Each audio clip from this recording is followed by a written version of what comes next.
Shabbat Shalom, everybody. This is a great, really special Shabbat. Grateful to be here. Rabbi Hodson wishes he could be here, but he had planned for a long time to be a scholar in residence at a shul in Tennessee, where his best friend, who's also a rabbi, is the rabbi there. So he sends his mazel tov, he sends his regards, and he's looking forward to all the B'nai Mitzvah in the future, and coming up some very in the near future. So at the end of the 7th chapter of Masechet Sota in the Babylonian Talmud, there's an extended discussion on the way that flattery can be destructive to a society. Ultimately, the rabbis of the Talmud are concerned that a society that is constantly flattering one another is A, a dishonest society, and B, a society that doesn't allow for spiritual growth, as nobody can ever manage to speak hard truths one to the other. Ultimately, the Talmud claims that such a society is one in which God cannot enter. On the other hand, a society of all direct, insensitive people is also not what God wants of us. As the famous maxim elsewhere in the Talmud states, one who embarrasses a person is considered as if they murdered them. The rabbis in our tradition took seriously that we must be very careful not to publicly shame a person, even daring to compare such an act to the most egregious sin of murder. And in our Torah portion today, in the second of the two Parshiot, Kedoshim, we read the famous verse considered perhaps the heart of the Torah. You shall love your fellow as yourself. But what if I told you that that is only half of the verse? The full verse reads, you shall not bear a grudge or seek vengeance against your own people. Rather, you shall love your fellow as yourself. The famous line in its fullness seeks to draw a contrast between the negative actions that are not allowed and the positive framing that is so famous to us today. The opposite, it seems, of loving someone as oneself is plotting vengeance or holding grudges against them, says the Torah. But what if I told you that this one verse is of two parts, is likewise only a bigger idea that begins in the verse before? It reads, you shall not hate your sibling in your heart. You shall reprove your neighbor and thereby not bear sin on their account. Now, I've spoken before on the difficulties of one part of this equation, that is giving rebuke, especially in our time. And even in rabbinic times, the Talmud states a disagreement between two rabbis. One says that nobody in this generation knows how to give rebuke. Another says nobody in this generation knows how to receive rebuke. Basically, it's very hard to do well, and it has been for at least some 1,500 years. But putting these two verses together in their fullness paints a bigger picture of what is being asked of us. It doesn't just command that you love people like yourself because it's a good thing to do, though obviously it's not bad. But rather, the path to being able to love someone as yourself is more winding. First, it begins by not harboring hate in your heart, especially hate that has to do with behavior by someone else towards you that's made you upset. Then, almost logically, the only way to let that hatred go is by telling a person that their behavior has wronged or bothered you. In a millennia ahead of its time idea, the Torah expresses a psychological truth. Hatred or upset in your heart and mind that is unreleased will breed. And though it doesn't explicitly say this, it will consume you in the end. The solution is not to talk to your therapist or to your coworker or your boyfriend about the person, though sometimes you may need to do that. The solution is to bring the complaint to the person who hurt you and tell them so. The next verse begins with an implied, but if you don't do this, then you will still harbor grudges and seek revenge in your heart and mind, which you should not do.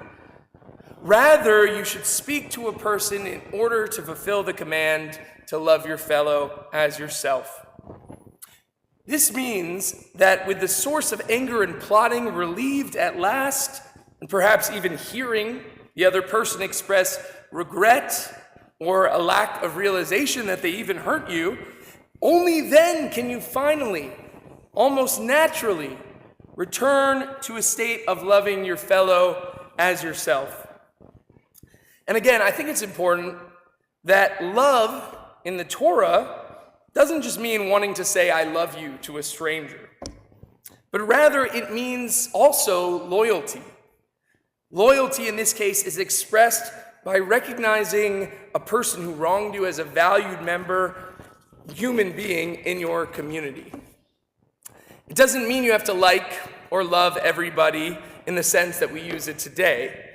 You just must respect them as a valued part of a bigger whole. A commitment that is shaken out of whack when someone does something to upset you. The ideal is that you can return to an internal equilibrium that allows you to acknowledge that they are really on the same team as you. An eternal equilibrium that ideally should be multiplied thousands of times in the hearts and minds of every Israelite, of every Jew. Now the question is, why does God care about what emotions you are experiencing in your heart? Why would the Torah even seek to legislate that? Indeed, the rabbis ask how the Holy One can command people in the Ten Commandments to not covet their neighbor's spouse or possessions. How can you legislate emotion that feels unfair? The most famous answer, of course, is that coveting is only forbidden when a person acts on that desire. If they don't, then their thoughts are between them and God, not to be legislated by human beings. So too, in our Parsha, one could answer that the feeling commanded towards our fellow is a feeling that is ultimately something you might act upon. What I mean is that returning to that equilibrium of feeling of connection to another person allows you to fulfill commandments in community, like, for example, returning a lost object, or supporting a falling pack animal, or not standing idly by the blood of your fellow. This love that is also loyalty and connection enables you to create the holy society that God wants and demands of us.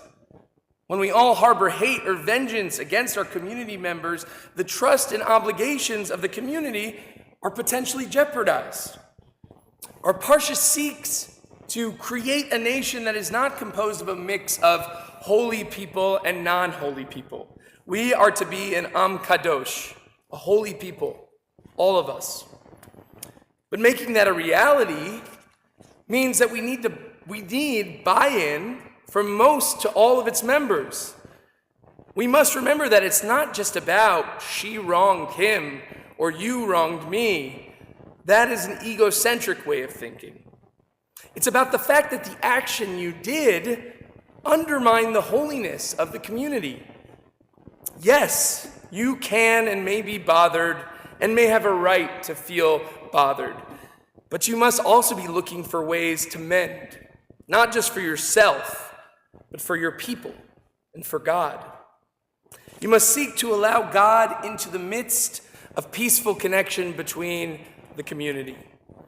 Indeed, the Talmud in Sota says that God cannot dwell in the midst of flatterers, perhaps because they are all harboring grudges and covering them up with just being polite. As a result, no problems get resolved, nobody makes up, and all the vengeance and upset does not make space for the divine to dwell amongst us. So the question this Shabbat is, what are the grudges we are holding against those we know, whether it be a friend or family member or stranger? And what are the steps we can take to addressing those grudges and eventually letting them go? Are we afraid to speak with those who have wronged or upset us? Are we planning to maintain those feelings for them forever? Or have we just let a strained relationship fester? too afraid to address it, perhaps satisfied to flatter them or not speak to them forever, but losing out on a deeper relationship that could blossom? Can we see a way to understand that God does not want us to harbor anger and upset towards one another?